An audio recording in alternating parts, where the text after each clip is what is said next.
Hello my dear student, আশা করি তোমরা সকলে ভালো আছো। তো আজকের ক্লাসে দেখব কমন এরর্স, কোন জায়গাতে ভুল আছে সেটা আমাদেরকে খুঁজে বার করতে হবে। এগুলো পরীক্ষাতে খুব ইম্পর্ট্যান্ট। কাল যে এসএসসি পরীক্ষা আছে সেটাতেও এগুলো পড়বে। কালকে আমারও রয়েছে এসএসসি পরীক্ষা, তার জন্য এই বেশি ভিডিও দিতে পারিনি। তো চলো তোমাদের সঙ্গে একটু শেয়ার করি এগুলো প্র্যাকটিস করতে করতে।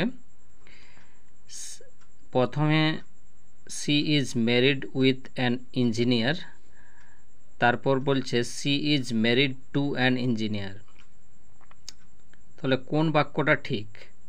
C is married with an engineer or she is married to an engineer? কোন বাক্যটা ঠিক? না, she is married to an engineer. কেন?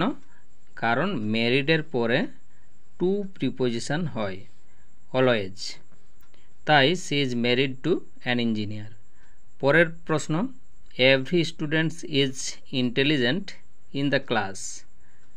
আর সেকেন্ড লাইনে বলা হচ্ছে every student is intelligent in the class. একটাতে স্টুডেন্টস আছে, একটাতে স্টুডেন্ট আছে। তাহলে কোনটা ঠিক?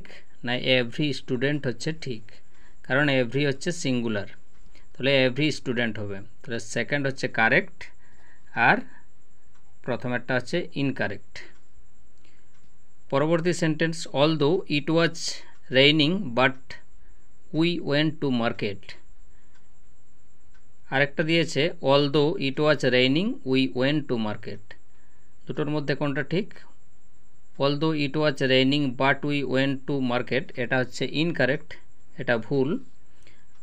Although it was raining we went to market, এটা হচ্ছে ঠিক। কারণ অলদো যদি থাকে মনে রাখবে তখন, আর ওই বাক্যটাতে বাট যদি থাকে সেটা ভুল হবে, বাট দেওয়া যাবে না।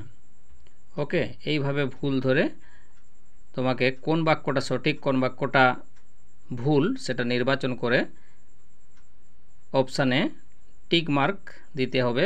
ওই মার্কশিটে তোমাকে সঠিক অ্যান্সার করে আসতে হবে।